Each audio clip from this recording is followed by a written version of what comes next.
Welcome back. After a tough season for the Minutewomen, the women's soccer team, Coach Ed Matz has his team back in the Atlantic 10 playoffs, and that's because of a 3-3-1 record and a 0-0 tie this weekend.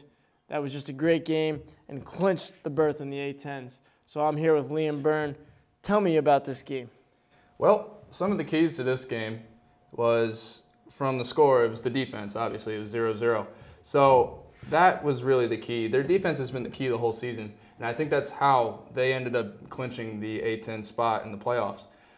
Another key aspect was the play of Danielle Krasinski in goal. Normally I say that Cassidy Batman be in goal, but I guess as they get closer to the A10s, you know, they want a little veteran play in there. So I think her play is going to really impact the playoffs, and it really impacted this tie against Davidson. And she had her 5th shutout of the year, which was her 2nd in a row. So her play right there and the defense for the Minutewomen really helped them, you know, make a run into playoff time. Now this is the 6th consecutive year that Coach Ed Matz and his team are into the A10s. This year they're the 8th seed. So what do you think their chances are, Liam? Well, first game they got is against LaSalle, which they are the defending A10 champions.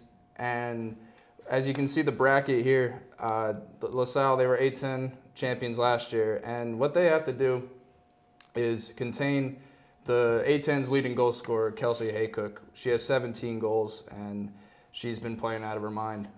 You saw on the graphic with the bracket, we have the first game against LaSalle at 11 a.m. on Thursday, and then the winners play each other in the semifinals. So George Washington and Rhode Island will be after us against LaSalle, and then later that day it will be VCU versus Richmond, and then Dayton and St. Joseph's.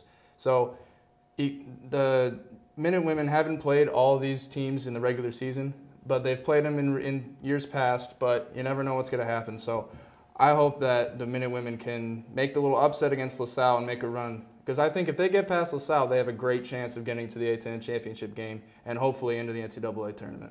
What we saw on that graphic that we showed, we're the number 8 seed against LaSalle. Obviously, LaSalle's the top team in the Atlantic 10.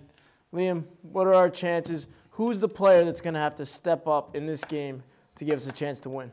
Well, obviously, you know Jackie Bruno and Megan Burke and, you know, those players. But one that stands out to me is Danielle Alvarez. She led the team in shots against Davidson, and I think that she will be a key force as well. But the question I have to ask is that who will start in goal for the Minutewomen?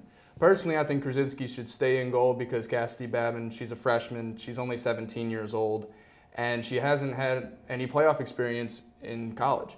So I think Krasinski is their main bet for the defensive side of the Minutewomen and their main bet for continuing into the playoffs, I believe. And then finally, freshman Alyssa Fredicangelli.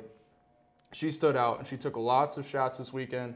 So expect her coming off the bench and contributing to hopefully get the ball to the back of the net for the Minutewomen, and hopefully we'll get a win out of this one, Chris.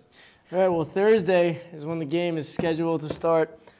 Thursday afternoon against LaSalle. Our Minutewomen, as the number 8 seed, go against the number 1 seed. We wish them good luck, and we think they got a shot. Thanks, Liam. We'll be back in a little bit to talk men's soccer.